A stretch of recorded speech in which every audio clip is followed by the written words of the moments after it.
Hello everyone, we've been given the criteria for selection by IIM Ahmedabad and Calcutta, and Bangalore is soon to come. And so the obvious question, the question that everybody has been thinking about is, what should one score to get a call from IIM A, B, C? Especially if you're a general category student. There's questions for each category, no doubt about it. I'm going to address specifically general category. It's the elephant in the room, the largest spot. The rest we can derive from there. Right? Obviously, there's multiple elements going into here. Your 10th standard, 12th standard undergraduation score, and the CAT score, and other myriad other things, gender diversity coming into play. Right? I'm not going to go into every bit in detail here. We've published a blog. Go through that. That gives a broader outline with more numbers thrown in. Broadly, this is it. Ahmedabad selects in two stages. Stage 1 is profile based. Stage 2 from a common pot. Calcutta gives more weightage to CAT, or it's the percentage weightage given by Ahmedabad and Calcutta are similar. In fact, Calcutta, the percentage weightage is lesser, but your past hurts you lesser in Calcutta than perhaps in Ahmedabad. Bangalore has not disclosed details yet, but Bangalore is heavily ACADS heavy. What does this mean? If you have great ACADS, you have a shot at all three. If you have slightly iffy ACADS, Bangalore is pretty much out. Ahmedabad becomes tougher. Cal still gives you an outlet. Cal takes only 10th standard and 12th standard into account, does not care for UG. So if you've scored 91 in 10th and 87 in 12th and 52 in undergraduation, you're in with a shout on par with somebody who's got 95. And so Cal does not discriminate heavily based on 10th and 12th. They have a simpler marking scheme, and they don't care about UG score at all. So that's big. So UG is your skeleton in the cupboard. You're saying, look, Cal, here I come. Right? What should be the cutoffs to get in? Ahmedabad, if you have got a top-notch AR score, which is 10-10-10 or 10-10-8, 28 to 30 out of 30, then you're looking at give or take 99.4 to get a call from Ahmedabad. If it is an overall AR score of 21, 22, 23, then you're looking at 9.75 to 9.8.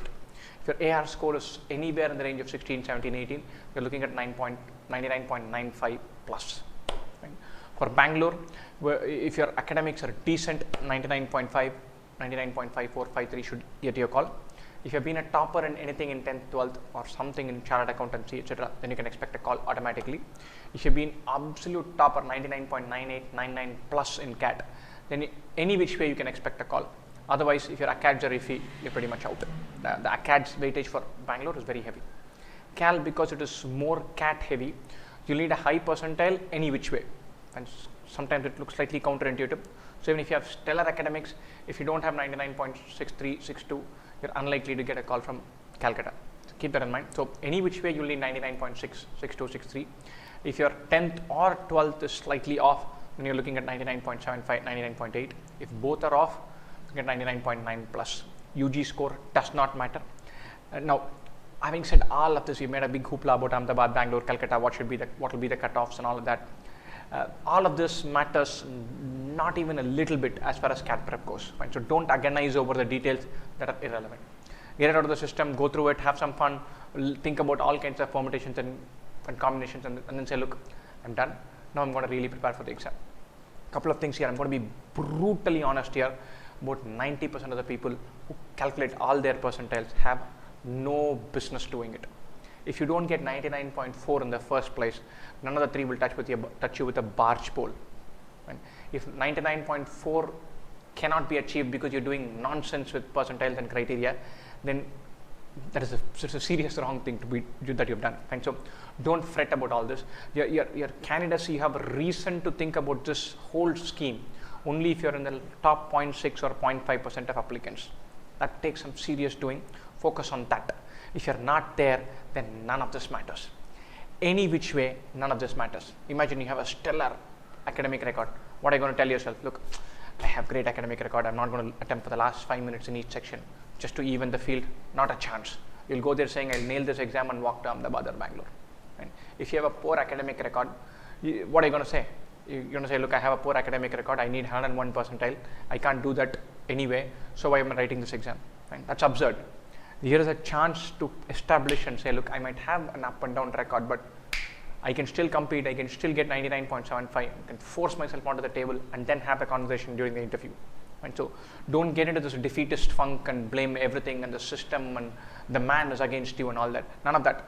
The systems might vary in their criteria, but they're all saying, look, your past record is an indicator for this. If your past record is not an indicator, what else can be an indicator? CAT, by the time you finish it and get a score and a number, also becomes past record.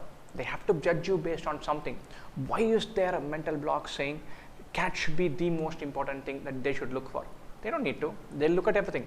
And if you have something to some skeleton up your cupboard, then your CAT score should be that little bit better in order to compensate for that. It's just fair that that's what they're demanding of you. And so don't fall into this, the world is stacked against me funk. That's not going to take you anywhere. So if you have some skeleton in the cupboard, tell yourself, if you can't do the time, don't do the crime. Already committed the crime, I better make up for it. And that's the attitude to take in and say, look, I'll get 99.85, and then I'll see who will refuse a call for me then. Then if you still don't get a call, give us a call. We'll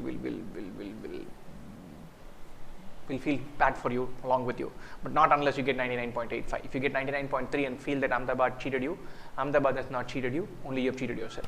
Right? Best wishes for CAT. Give it a go.